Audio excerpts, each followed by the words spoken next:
The drums of war are beating in West Asia. The region is witnessing tensions unlike ever before. The Israeli army continues with the ground offensive in Gaza, with no sight of the hostages being held by Hamas. Hezbollah is threatening to open a new front against Israel. Crossfire between Israel and Lebanon is increasing. In the Red Sea, the Houthis continue to be a menace despite airstrikes by the US and UK. The Houthis continue to launch attacks on commercial ships.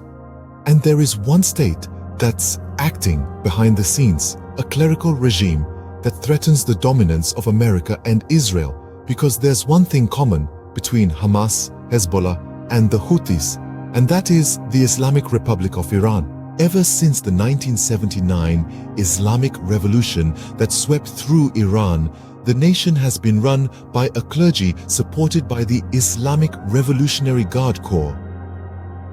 In its attempt to increase Shia influence in West Asia, Iran has established a large network of proxy armies.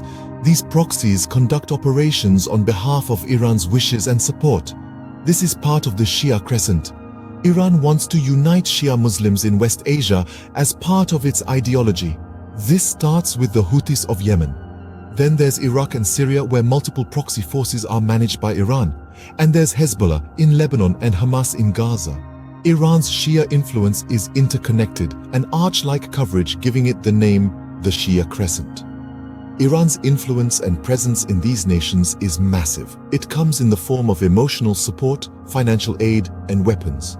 And there is one particular Iranian unit that's responsible for managing the proxies. The Quds Force is one of the 5 branches of the Iranian Revolutionary Guards. The Quds Force has at least 5,000 known combatants and hundreds of covert operatives.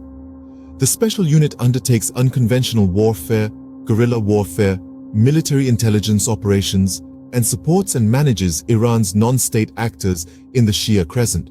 The Quds Force is the same group which was headed by General Qasem Soleimani, who was assassinated by an American drone strike in 2020.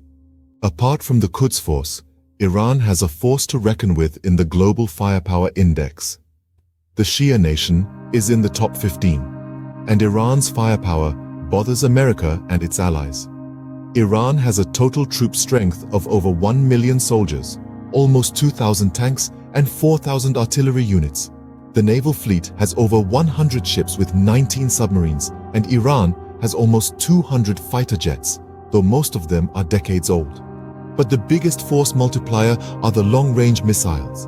Iran has over 3,000 ballistic missiles, and their combined stockpile of cruise missiles and attack drones is almost double that. Iran has invested heavily in long-range attack weapons, and they've begun using them at will. In the first month of 2024, Iran fired missiles into its neighbors multiple times. First, Iran struck the command center